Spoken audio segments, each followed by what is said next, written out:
When Jordan Peterson, I have no idea how you feel about him, but I've been very interested by him for a long time. When he stopped being the internet's dad and he started being religious, I was super surprised about it at first. I had no idea what that represented, what it was about.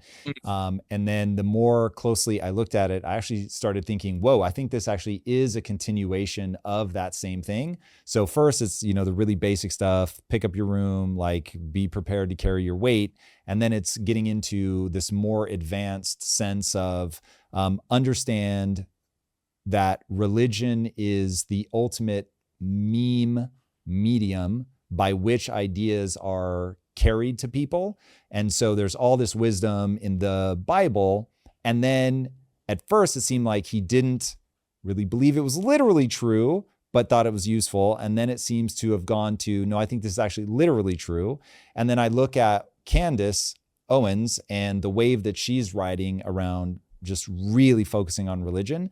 And all of this paints a picture for me of a now move. And I don't know if it's going to be everybody or if it's just the right, but a move towards religion in a way that is going to make it one of the defining cultural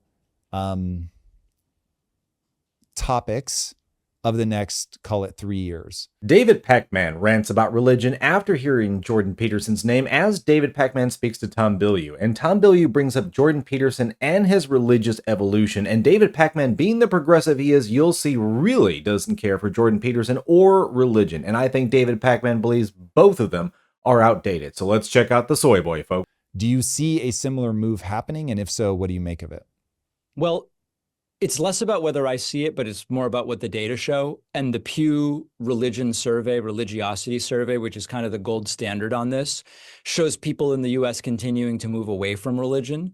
So trying to take my opinion out of it, the data don't show that. I do think that, the other day, Tucker Carlson did an event where Russell Brand was literally on his knees praying on stage with Tucker.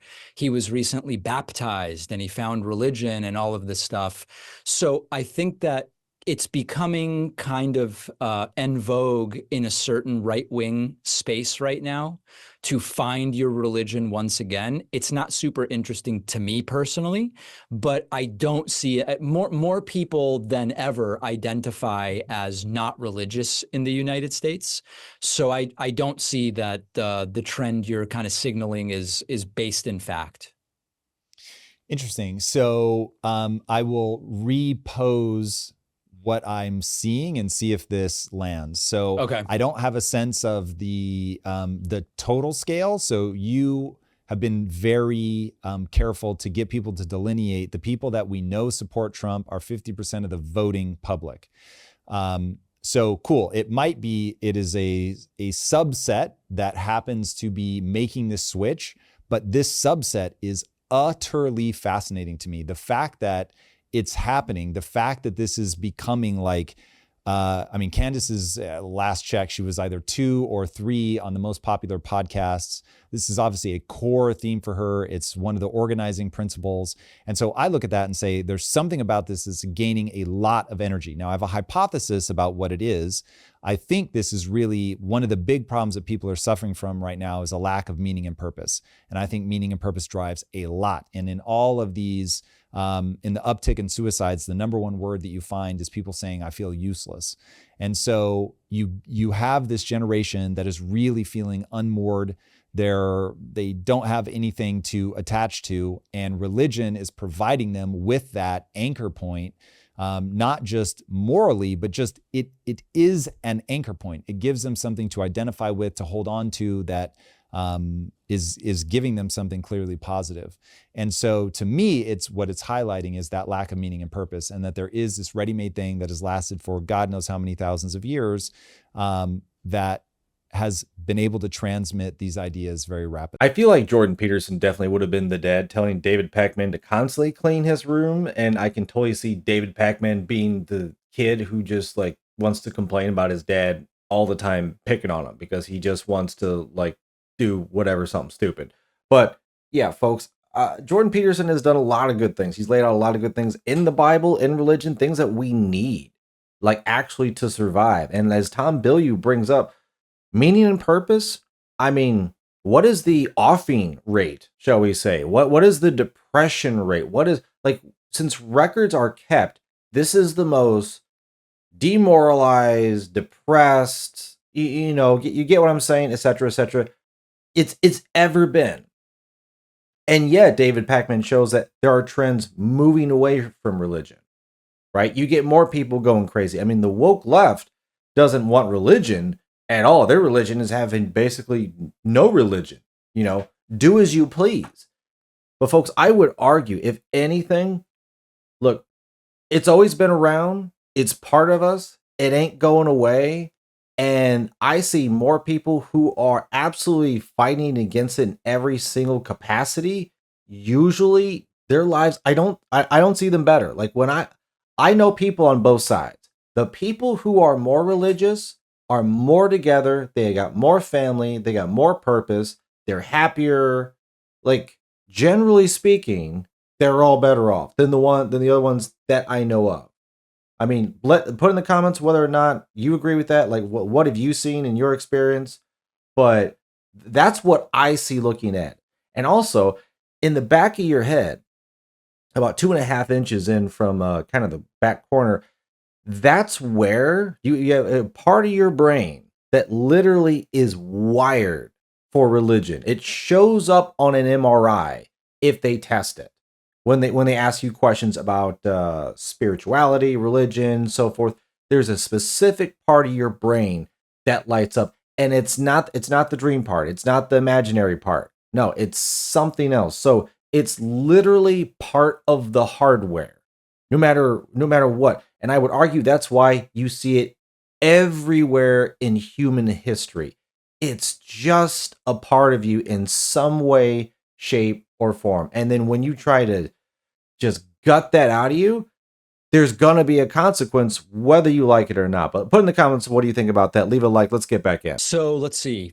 Candace's podcast is the 8th most listened to right-wing podcast, to be precise. That's Edison Research, which is usually, I think, the kind of go-to source on this. I think that there's a couple different things going on. I do think it's true that there are people who, for the first time, are finding meaning in religion. There are more people leaving religion than finding it. So, but you're absolutely right that there are people finding meaning in religion. For some of these people, I think it's a grift. I'll give you an example. I don't believe for a second that Donald Trump is religious.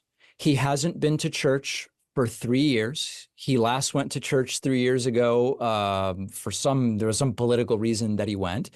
And yet he claims that his faith is important and all these different things. He's very obviously not religious. He came up with "I'm religious" because he was going to be the Republican nominee. He needed to win over evangelicals. So like that's an example of someone who went to religion.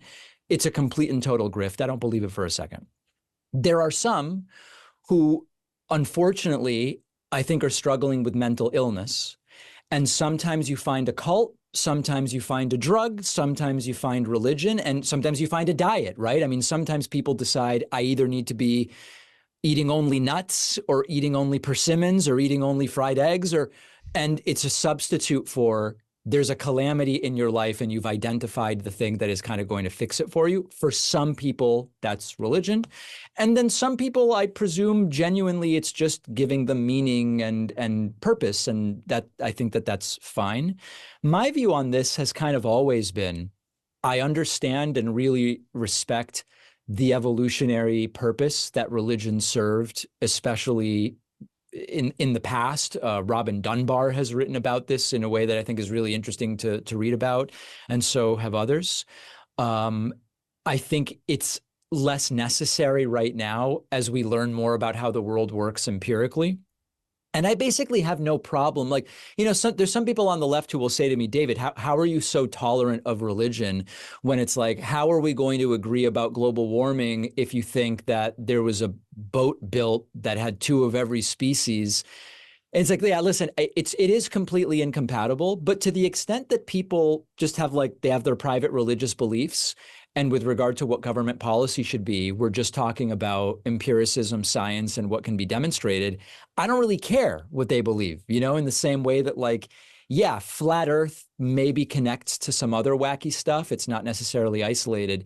If someone just has an isolated flat Earth belief, if we can work together on some other issue where we do agree on what the facts are, I'm not going to reject them. I want as many people in the coalition kind of as possible. So I try to take the view that to the extent that people are keeping their religion private, not trying to impose it or use it to determine government policy, it's been around for a long time and it'll probably continue to be, although at a diminishing rate, it seems. And fine, kind of believe what you want under those circumstances. Folks, if you ask me, David Pakman simply has a disdain for religion. If you didn't notice, he put cult, drugs, and religion all in the same thing. Well, if you're looking for meaning, well, some people find a cult, some people, just go hardcore drugs, and some people, they go to church, But yeah, that's all just kind of the same thing. I mean, he kind of opened his hand on that one, if you ask me as well. But folks, he is right about one thing. Religion has been around forever. It's never going away. It is a part of us. And it's not an evolutionary process. It's the foundation. It's the thing by which everything, like before we had a civilization, before we had a nation and kingdoms and, small tribes, like you had to get people together under something to unite everyone when we got nothing else. Well, we all believe in this. Boom, you got something. Every single country throughout history has a religion. Every single one. You can't find one that doesn't have some sort of religion within it.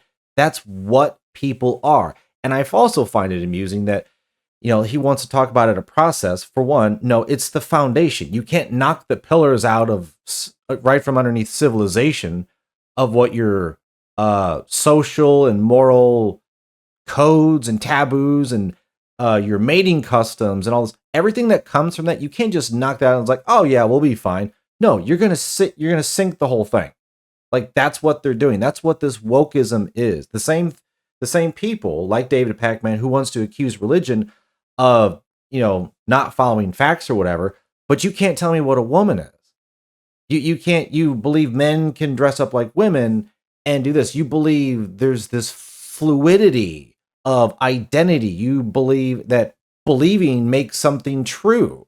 So I find it interesting that you want to have a conversation talking about facts, with someone else. And look, I understand stories in the Bible, stories in this, that, all sorts of books are different. But the point is, religion is built into us. You can argue some details or whatever, but if you're going to be woke and you're going to believe that basically there is no God and you're not going to believe in anything, then I would argue that that's even more dangerous because now you're capable of anything. You're capable of justifying everything because everything is relative. There's no guardrails. There's nothing you shouldn't do, nothing you ought not to do. It's all just pros and cons, trade-offs. But there's no real moral guiding principles around your worldview. And if you ask me, yeah, I don't feel exactly the most comfortable around someone like that. Because at some point, if they needed to do something bad, it'll be real easy for them to justify it. But folks, put in the comments, what do you think about all that? And what do you think about what David Pakman had to say with Tom Bilyeu in this clip? Thanks for watching, folks. Like and subscribe, and I will see you on the next one.